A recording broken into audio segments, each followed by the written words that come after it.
Hello and welcome to this Wednesday edition of the World Report, viewers. I'm Arjun, Samar, Mahendran. Let's take a look at what's making headlines around the world. Now, while speaking at the Asia Pacific Economic Cooperation meeting, or the APEC CEO summit in South Korea, US President Donald Trump has said that he is going to do a trade deal with India and that he has a great respect for PM Modi. Now, praising PM Modi, Trump said, and I'm quoting here, PM Modi is the nicest looking guy. He is tough as hell. Listen in. If you look at India and Pakistan, so I'm doing a trade deal with India and I have great respect and love. As you know, for Prime Minister Modi, we have a great relationship. Well, for our viewers just joining in, we've got big news, in fact, coming in from the Asia Pacific Economic Cooperation CEO Summit, or the APEC CEO Summit in South Korea's ancient Shilla Kingdom city of Gwangju, by the way, where US President Donald Trump has once again, viewers, said that he is going to do a trade deal with New Delhi and that he has great respect for PM Modi. My colleague Vishal Vivek joins us for more on this. Vishal, another day, another same claim by Donald Trump saying that India-US trade deal is right there on the anvil. What's the latest you're picking up, and by when finally can we expect the trade deal to go through and this burden of 100% sanctions to be removed? Well, we are all waiting for that day when both the sides actually agree to the deal. There have been some positive signs in the recent past, that came in the wake of, clashes between both the sides. Mostly, really incendiary statements came in from the US side about the trade deal, about India, levying some unfair tariffs, quote unquote unfair tariffs. Of course, these were rebuffed by the experts, the Indian side, and the US has also sort of realized that it needs India as a big partner. Traditionally, India and US have had that big partnership that seemed to be on a shaky ground, but that partnership is now slowly getting back on track. And we've seen, as you rightly mentioned, Trump saying that the deal is right around the corner. When that could be, as you asked, that is a question that everyone is asking. But we could see, the first tranche of the deal signed before the end of the fall. That is what many reports have suggested. And some sources have also indicated to NDTV that the deal could entail bringing down the tariffs from about 50% to 15%. So these are some interesting developments. And the fact that the US president has now clearly stated that he's looking forward to a deal, this is the most positive sign. But at the same time, he continues with the rhetoric that he brought both India and Pakistan, close and try to, salvage the war situation and also try to bring in peace in the region. Right. This claim has totally been rebuffed by India. Well, thank you so much for getting us the latest. And your last point there, yes, that's true. India maintains Kashmir was, is and will be a bilateral issue with Pakistan, free of any interference. Meanwhile, we stay with South Korea, where President Lee Jae-myung has cautioned against what he described as a global surge in protectionism and has also urged a renewed commitment to international cooperation. Lee's speech on Wednesday, just hours ago at a business forum, part of this year's ongoing Asia-Pacific Economic Cooperation meetings in the South Korean city of Gwangju, comes shortly before his planned bilateral summit with Trump. Now, since its establishment back in 1989, APEC has primarily, viewers, served as a platform to promote free trade and multilateralism. However, this year's Asia-Pacific Economic Cooperation meetings come as US President Donald Trump continues to send shockwaves around the world with his sweeping tariffs and also other measures upending the post-war global trade order. The multilateral gathering in Gwangju is expected to be overshadowed by a face-to-face meeting on Thursday between Trump and China's leader Xi Jinping. Now, this comes as the intensifying trade war leaves the South Korean hosts in a difficult balancing act. Meanwhile, AP's Tong Hyun Kim decodes. South Korea is hosting the APEC summit in Gwangju this week. The forum will bring together leaders from major Pacific regions, including the United States, China, and Japan. Since its launching in 1989, APEC has largely been driven by the United States and its partners, and has been a platform to endorse free trade and global cooperation. But the atmosphere is starkly different this year, as US President Donald Trump continues to send shockwaves across the global economy, with the sweeping tariffs and other highly protectionist steps that are upending the post-war order in trade. This will likely force host South Korea and other pro-American APEC members into a delicate balancing act. And South Korean officials say that the forum could be toned down in its endorsement of free trade this year, and instead there could be joint statements on regional peace, development, and on issues such as artificial intelligence. The main event in Gyeongju will not actually be the APEC leaders gathering, but a bilateral summit on the sidelines between Trump and Chinese President Xi Jinping. Trump and Xi in recent months have been locked in an escalating trade war, with Washington imposing high tariffs and tightened technology controls, and China retaliating with curbs on rare earth shipments, one of its key sources of leverage. It remains to be seen whether their summit could help ease the tensions.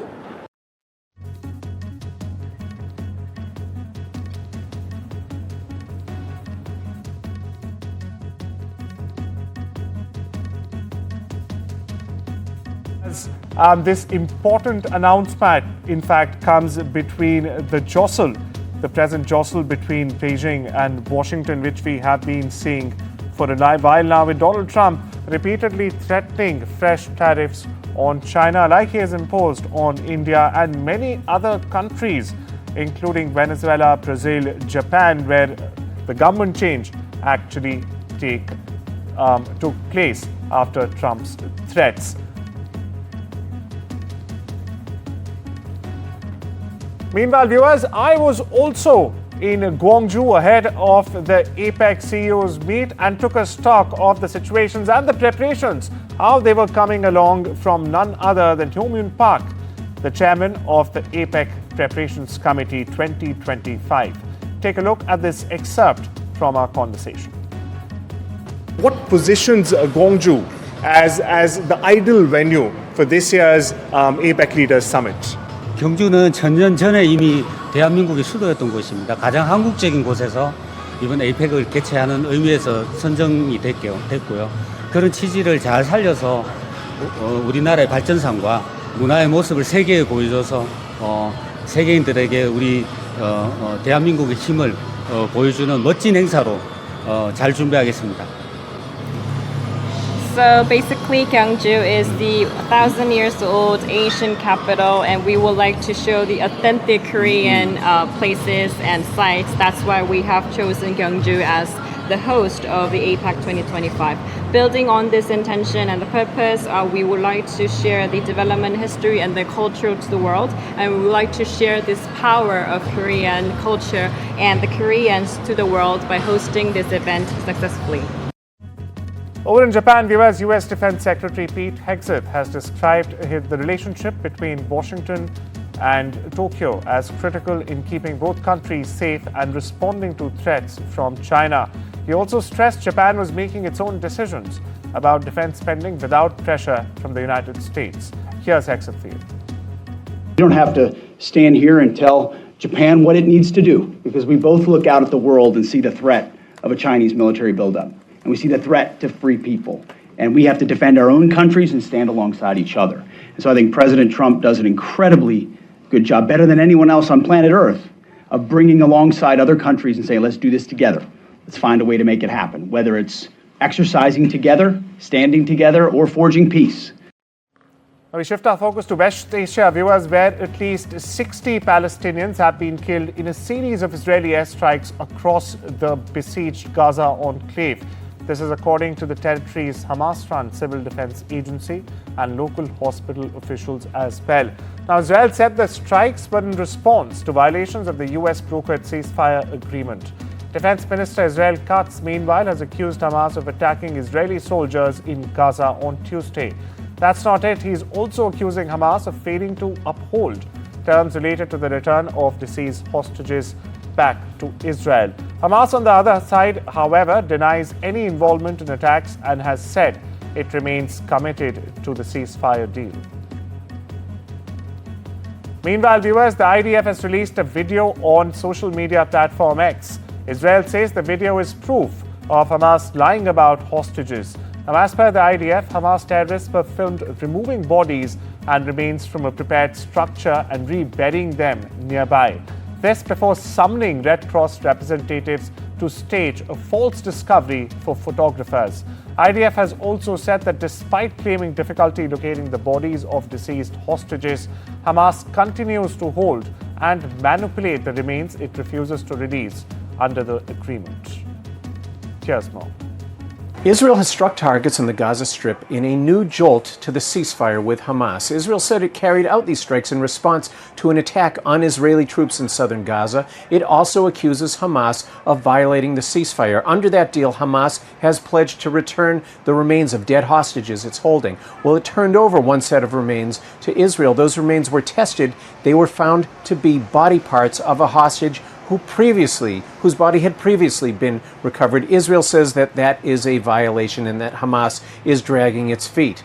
Hamas, of course, says it is committed to this deal. It accuses Israel of the violations, and it says it had nothing to do with that attack on the Israeli troops. Stay with the same area, viewers, where in the last 2 years alone, Israel has erected nearly 1,000 barriers in the occupied West Bank, restricting movement altogether for Palestinians and severely hindering their lives, a local government body has underlined. Now, while Israel's military has long imposed movements and access constraints after capturing the West Bank way back in the 1967 Mideast War, the number of new barriers is unprecedented. Residents say, according to the Wall and Settlement Resistance Commission, an official Palestinian governmental body, 916 gates, barriers and walls have been installed ever since October 7, 2023, after the Hamas-led attack on Israel. We get you more. You can see this army vehicle right behind me here, and there is some military over there, and they are guarding this checkpoint and this gate that they just recently opened. Now, we are just outside the city of Ramallah in the occupied West Bank, and there are hundreds of these gates that have been erected across the West Bank since Israel's war with Hamas began more than 2 years ago. You can see actually now they are closing the gate again. Over in Latin America, viewers, about 2,500 Brazilian police and soldiers launched a massive raid on a drug trafficking gang in Rio de Janeiro on Tuesday, arresting 81 suspects and sparking shootouts that left at least 60 others dead. The operation included officers in helicopters and armored vehicles and targeted the notorious Red Command in the sprawling low-income favelas of Complexo de Alamão and Pina, according to the cops. Now, the police operation was one of the most violent in Brazil's recent history, with at least one human rights organization calling for an investigation into each of the deaths.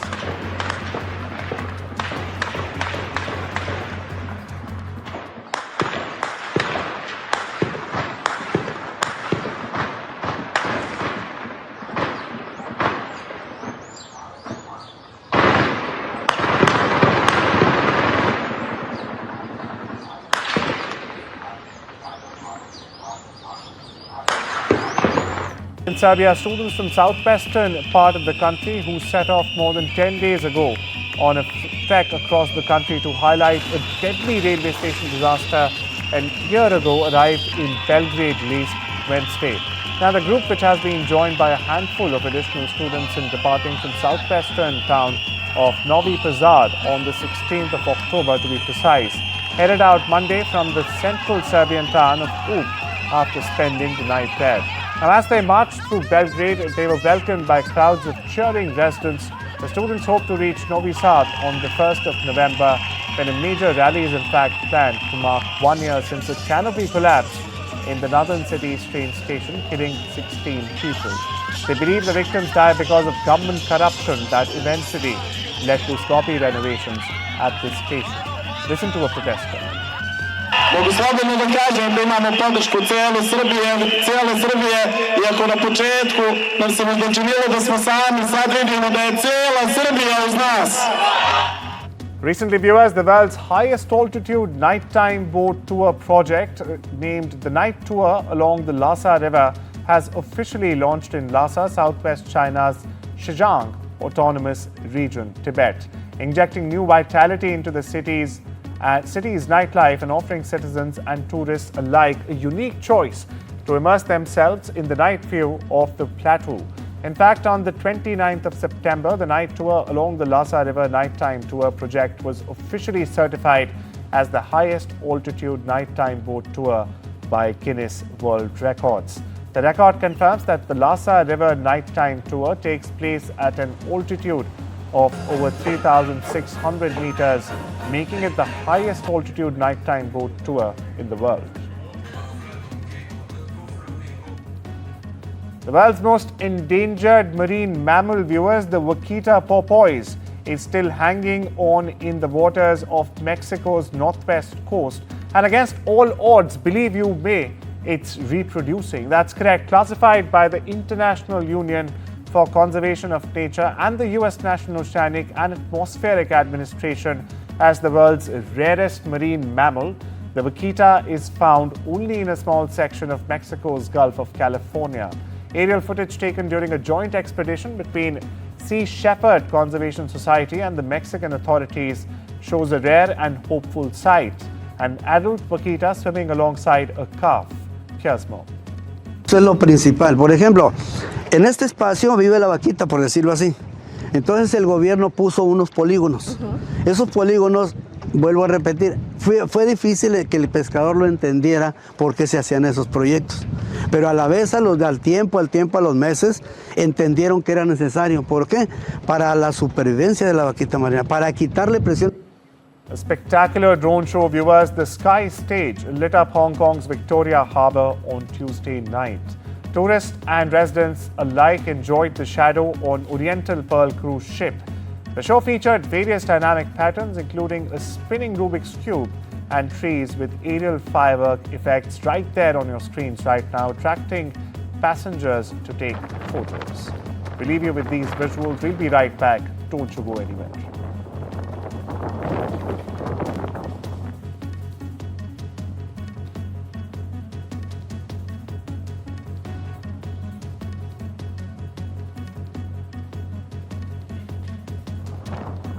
Light up करनी चाहिए ना इसमें.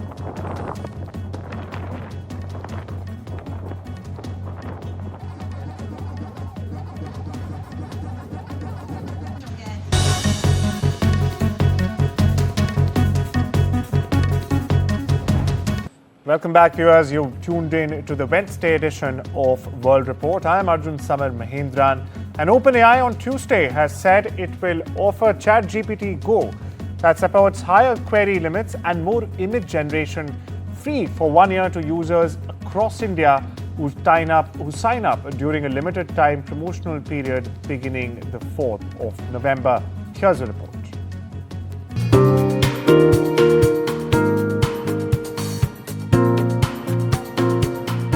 It started as a chatbot that stunned the world, writing essays, cracking jokes, and even coding software. Now ChatGPT is breaking another barrier: price. OpenAI will offer ChatGPT Go that supports higher query limits and more image generation free for 1 year to users in India who sign up from November 4. The offer also applies to existing ChatGPT users. Experts say this could be a game changer, expanding AI access beyond offices and labs to classrooms, startups, and households. The announcement also comes at a time when global competition in AI is heating up, with Google, Meta, and Anthropic all racing to bring their chatbots to users. For students, creators, and small businesses, this means a new digital assistant at zero cost, at least for now. ChatGPT Go was launched in India in August. In the first month since its launch, the number of paid ChatGPT subscribers in India more than doubled. On the back of this strong demand, OpenAI has since expanded ChatGPT Go to close to 90 markets worldwide. From simplifying daily tasks to exploring complex ideas, ChatGPT is now within everyone's reach. A year of free AI and a future that's learning faster than ever. NDTV Bureau Report.